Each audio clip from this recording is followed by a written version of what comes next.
It's time now for a look at the latest in local news. In the news, Jesup City Commissioners met Tuesday for their regular monthly meeting. It turned into a marathon 3.5-hour session with a 2-hour executive session in the middle of the meeting. After the executive session, the mayor said they dealt with 2 personnel issues. The first, no action was taken, but the second one, the outcome of the internal investigation of the city manager, Rose Marcus, as the city received several complaints, 4 to be exact, all from the Jesup Police Department. Commissioner Tim Caulfield announced that there is no merit in the complaints, had this announcement after the 2-hour executive session. I move that we resolve that we find that there is no merit in any of the 4 grievances asserted against the city manager by members of the police department, and that there is no other action to be taken. I got a motion to dismiss the charges, I guess, and do I have a second? Second. Got a second. So the motion by Commissioner Caulfield, second by Commissioner Harvey. Any discussion in the matter? Call roll, Madam Clerk. Commissioner Armstrong? Yes. Commissioner Schumann? Yes. Commissioner Caulfield? Yes. Commissioner Roddy? Yes. Commissioner Harvey? Yes. All right, moving on. And once again, all that after a 2-hour executive session in the middle of the meeting. One topic on the agenda was the SPLOST 5 agreement between the county and the cities of Jesup, Odom, and Scriven. Cities of Odom and Scriven have already approved the agreement, but the city of Jesup wants something in writing with the following modification, which Commissioner Tim Caulfield laid out at last night's meeting. Make a motion that the city of Jesup enter into the intergovernmental agreement proposed by the county with minor modifications. Those being the paragraph 9B related to excess proceeds and an additional inclusion on Exhibit A to that agreement. With regard to the modification to paragraph 9B, the change that I propose is to replace that paragraph with the following. Replace 9B as follows. Proceeds of the SPLOST exceeding 28 million, quote-unquote, excess funds shall be allocated and distributed to the county and municipalities in proportion to the same percentages as established under the allocation of the projected 28 million in SPLOST reflected in Exhibit A. With such excess funds being utilized by the county and such municipalities to pay their respective general obligation debt, or to reduce their respective rate of ad valorem taxation, or to fund additional capital projects that would otherwise qualify for expenditure in accordance with Georgia Code annotated 48-8-121, as may be determined by the respective governing body of the county or each such municipality. The purpose of this minor modification is to make clear that any proceeds generated by the SPLOST that exceed $28 million project list that is attached to the proposed intergovernmental agreement will be distributed under the same percentages that exist under the proposed list, where the city receives 32.5%. Currently, under the project list that the county provided with the proposed intergovernmental agreement, the city receives 32.5% of the projected SPLOST proceeds of $28 million. We want to ensure that the city also would receive 32.5% of any excess proceeds over $28 million. Other than that minor clarification, I believe the agreement is good. So with these modifications, I move that we accept this agreement and ask that the county send us over a revision of the agreement with this change. Once again, those comments to Commissioner Tim Caulfield last night. Once again, the SPLOST 4 funds soon run out, and this agreement is on a new SPLOST 5 that voters in Wayne County will decide in March of 2024. The current agreement, as written, has anything that comes in over the projected $28 million the SPLOST is expected to generate would go to the county coffers. The city of Jesup wants in writing that the over excess money would be distributed to all parties based on the population breakdown agreement. The vote Tuesday was 4-1, with Commissioner Joe Roddy voting no. We'll come back with his comments, and comments of Commissioner Pamela Schumann when we come back after this word from our sponsor of the commercial messages, so please stay tuned. We continue with more from last night's city's marathon meeting. Again, a 3.5-hour session, a 2-hour executive session stuck in the middle of the meeting.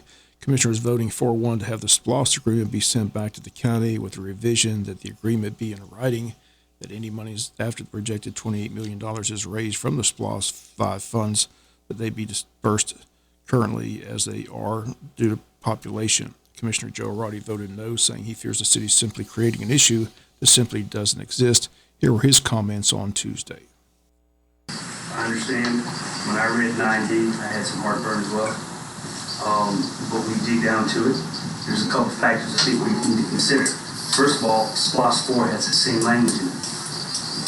And currently with excess funds, the city's still getting that money that was allocated to them. So the question here that needs to be asked, are we creating an issue that doesn't exist? And I'll answer that, because I was at the board the other day when they made a decision about the property, and their statement was that, and then I agree with them on this, that the old days of handshake and backdoor agreements and all that needs to stop. That we need to put these things on paper so we don't forget it. All the city executives in front of here is, I trust them, but we need it in writing. That's all this is doing. They've already said that they agree about this to be split that way. We're just wanting it in writing that it's going to be that way, because the days of the handshake, you've got to have it in writing. You know, We don't even of us know if we're gonna be here. Yeah, We're not gonna be here. But again, I wonder if we're creating an issue that doesn't exist. And if the downside is that any excess funds would be used to pay county debt or to reduce millage rate, while we would like for that money to come to the city of Jesup, but our constituents who pay city taxes also pay county taxes, and they would get relief as well, so there would be benefit. I understand agreements and wanting to do that, okay? I respect that 100%. My concern is, are we creating an issue that doesn't exist? And again, those are comments of Commissioner Joe Roddy. Commissioner Pam Schuman, who served on the SPLOST committee for the city of Jesup, says everything needs to be in writing and agreed upon. She says she's on the committee, but wasn't privileged with all the behind-the-scenes conversations and discussions. Here were her comments on Tuesday night. 2 years in, have 2 more years to go. Who's to say that I'm going to be sitting here after that while the SPLOST is still going on and be able to testify to the fact that we said that we would get that overage and the percentages of population would still fit and that we would get those monies. Yes, it's going on under SPLOST 4, and I agree that it's going on under SPLOST 4. I've seen evidence that it's going on under SPLOST 4, but y'all, I'm tired of the sidebar conversations that I wasn't privy to, that all of this land agreement and this fire truck and all of this stuff comes to light later. Let's put this thing in writing. And I know the language of SPLOST 4 is pretty much the same language as SPLOST 5, and I do agree with Commissioner Haradi as well. Are we creating something that doesn't exist? I believe that we are. There's going to be some tension between us and the county. I believe that.